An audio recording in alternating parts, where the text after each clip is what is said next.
तीन बड़े किरदार थे पाकिस्तान को तोड़ने वाले, एक जनरल याह्या खान, दूसरा जुल्फिकार अली भुट्टो और तीसरा मुजीबुर रहमान।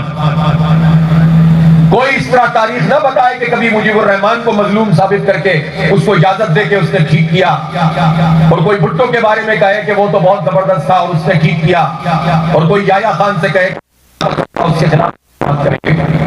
तीनों बराबर के जिम्मेदार थे और तीनों उसी अशराफिया की नुमाइंदगी कर रहे थे। तीनों जागीरदारों और वडेरों के आलाकारों के तौर पर बात कर रहे थे। इब्तिदा में हालात दूसरे होते हैं, बाद में दूसरे हो जाते हैं।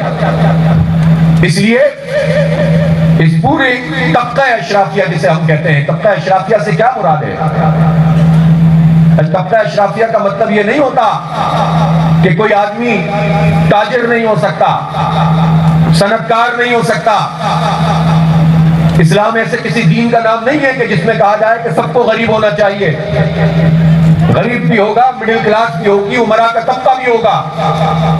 सनतकार सनतें चलाएंगे तो सनती एक्टिविटी बढ़ेगी। जिसके पास जमीन होगी, काश्तकार होगा, वो अपनी जमीन में काश्त करेगा, गल्ला उगाएगा तो सबका भला होगा। इस्लाम के निजाम में, उसकी मईशत में, उसके समाज में और सरमायादाराना और जागीरदाराना समाज में एक फर्क है। और फर्क यह है कि इस्लाम के निजाम में अमीर की इमारत गरीब के इस्तेहसाल पर नहीं होती, उसका हक मार कर नहीं होती, उसका हक देकर सरमाए को माशरे के अंदर रोल करके होती है। और जागीरदार, अगर किसी के पास जमीन है तो उसकी जहनियत जागीरदाराना नहीं होती, बल्कि वो अपनी जमीन में काश्त करेगा, हारियों का ख्याल रखेगा, उनको हिस्सा देगा, शराकतदार बनाएगा, सनतकार मजदूरों को उसमें अपने काम में हिस्सा देगा, उनके हक देगा।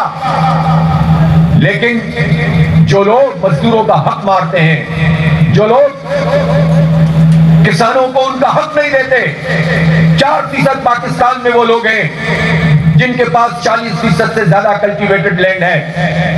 यह अशराफिया तबका होता है। और यह कौन? ज्यादातर लोग, ये वो चंद खानदान हैं जिनमें से अक्सर वो लोग हैं जिन्हें अंग्रेजों ने जागीरें दी थी, अपने किसी कारनामे पे नहीं दी थी। उनका कारनामा यह था कि उन्होंने अंग्रेजों के खिलाफ होने वाली आजादी की तहरीक को कुचला था, बगावत को रोका था, आजादी की तमन्ना में निकलने वालों को कुचल कर उन्होंने अंग्रेजों से जागीरें हासिल की थी कि तुम घोड़े चलाते जाओ और जागीरें तुम्हारे नाम करते हैं।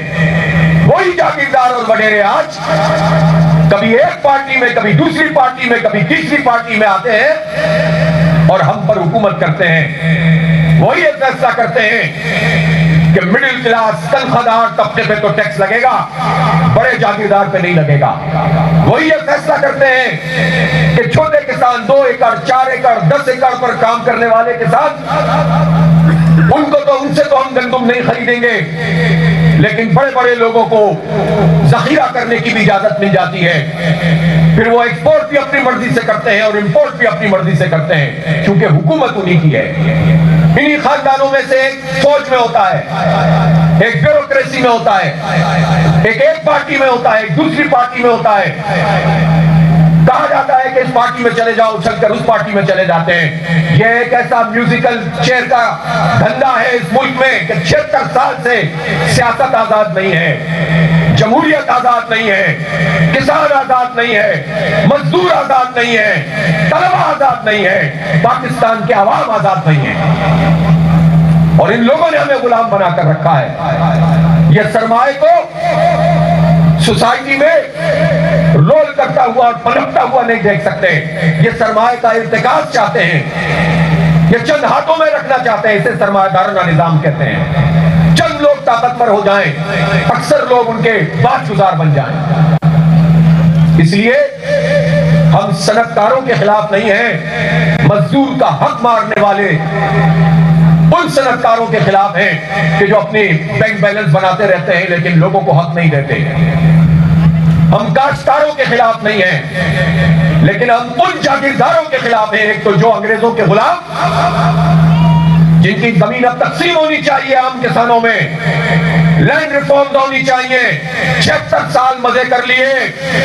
मैं इस बात का आज ऐलान कर रहा हूं कि इंशाअल्लाह जमात इस्लामी जो तहरीक आगे लेकर चल रही है, हम अल्लाह ने चाहा अल्लाह की मदद और अवाम की ताकत से इंशाअल्लाह इन जागीरदारों को झुकने पर मजबूर करेंगे और आम किसानों में इनकी जमीनें बांटेंगे।